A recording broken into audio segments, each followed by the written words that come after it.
So we're here at Rockingham to celebrate an iconic badge, the Type R badge, but it all started with this, the Honda NSX. So I'm here with Tom Lynch. He's from the press office at Honda, and you're going to tell us a little bit about these fantastic cars. Yeah. So this Honda, it's the first to wear the R badge, not a Type R badge. So tell me a little bit about it. Yep, as you picked up on there, it's not actually the NSX Type R, it's the NSX R. So the R badge comes from racing, an important part of Honda's DNA and our pedigree. And this was the first time that an R badge hit a road car. So best way to really describe what it is to compare it to the standard NSX it's based on. So it shares the same engine, 3-litre V6 as the standard car. However, it being more focused on racing on track, it's a little weight saving put into this car. So once things like power steering removed, some of the interior was changed over, it's about 120 kilograms lighter than the standard NSX. And the difference between driving them is night and day.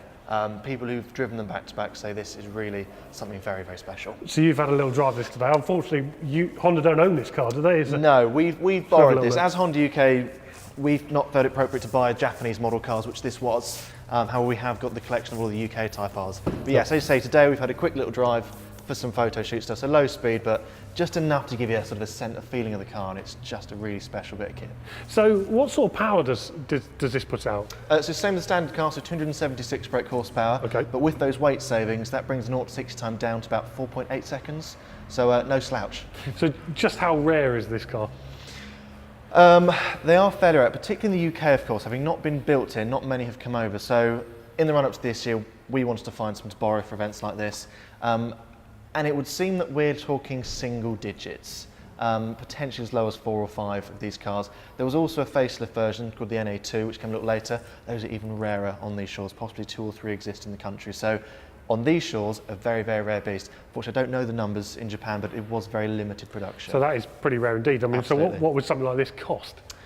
This has been insured for about £150,000, so a notable markup on a normal NSX. So it brought the R badge to our shores. What do you think's so iconic about R, and why do people love it so much?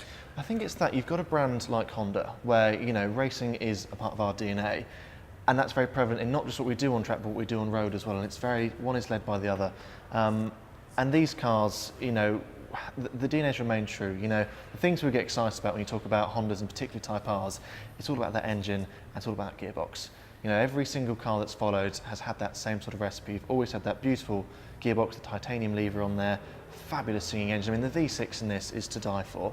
Right there behind your head, there's less covering on this one, part of the weight saving. It looks fantastic. It really sings. It's a glorious noise. And that's carried on through the rest of the cars. You take the Integra, based on sort of the coupe that was there, and everything's sort of refined and honed for track, and it really transformed the cars. And they're really very special. And our owners' clubs who've been down here today as well, absolutely love it, and they just get the bug, and it is a bug. Do you think people are a little bit surprised that the R badge started on this car? I mean, it came as a bit of a surprise to me. I mean, I always see it as a special for some of your more mainstream models. Does it come a bit of a shock to people? Yeah, very much so, and especially they said this wasn't sold in the UK, so some people aren't perhaps aware of the very early origins of Type R.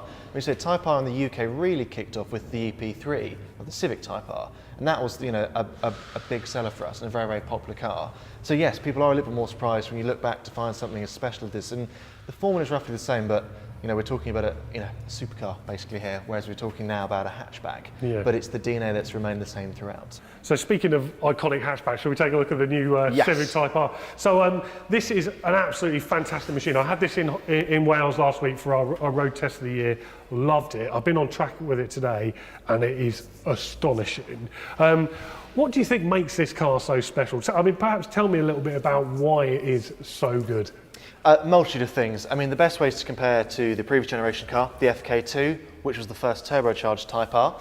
And people are a little bit nervous initially. VTEC's all been about that singing engine, high revs. Now we've gone turbo, quite a different formula. However, it's proved hugely popular. And this car's introduced changes such as the rear suspension, is probably the biggest change. We've now got independent rear suspension, which has really transformed the handling. Power slightly up as well, and it's just the chassis as a whole has just made this absolutely incredible. You've been on track, you've experienced it. Yeah. For a front wheel drive, that much power through the front wheels, for me, it's magic. So in comparison to the NSX, what's this putting out? I mean, so this was 276. 276. The NSX, we are about 320. From a hatchback. From a hatchback, from a 2-litre hatchback. Yes, you've got class-leading boot space at the back there.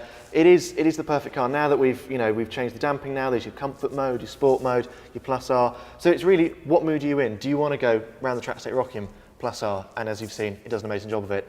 Are you pop into shop, pop into comfort? And now it's actually a proper all-rounder car. And in terms of performance, I mean, this thing is pretty incredible. I mean, what's this do 0 to 60? At 5.7. 5.7. So we're kind of a second off the NSX, but that's a supercar. Yeah. This is a hatchback. In terms of top speed, what will it do? This is just shy of 170 miles an hour, so quite similar to the NSX. Wow. But you compare them. NSX, is a stripped-out NSX. You've not got much in the way of, well, there's no power steering, for example. Heavy thing. This power steering. You've got your sat nav, DAB. You've got all the things you expect from a modern hatch. It just happens to have an appetite for apexes. And one thing that really, really strikes me when I get in this car is the gearbox. It's fantastic. I mean, it's a manual, which is quite unusual these days. And that, compared with some fantastic steering, really brings this car alive. Yeah. Do you think that's something that people love about Type Rs? Absolutely. And I mentioned with the gear sticking, you've got the titanium shifter in the original car. You've got it here through to the new car as well. That is a very important thing about Type R. It is a manual, because we feel that petrol heads want a manual experience. We've introduced things like the rev match in the car, which make it even better. Yeah. But it is all about that manual experience in the car. And I said that is Type R. That is part of that. It is man and machine, and you are doing it. So in terms of in the future, what can we expect from Type R? This is 25 years we see in front of us here. Yeah. What do the next 25 years bring? Can't comment on what's going on, to be honest. I'm not even in the plans myself. That's R&D Japan. But it's a very interesting times we're in. We announced last year that we're looking to now have 2/3 of our product range electrified by 2025, or rather 2/3 of sales will have some sort of electric power in the drivetrain. So who knows how that will affect Type R. It's very exciting to wait and see. So a performance hybrid, something like the likes of the 918 Porsche or the LaFerrari, is that the kind of excitement we can expect? That sort of hybrid? Who knows? I mean, we've got the NSX, which many have described as the baby 918. Absolutely. Who knows what the future holds for Type R? It sounds very exciting indeed. Thank you very much for your time today, No Thomas. trouble at all. Glad you've enjoyed it. Thank you.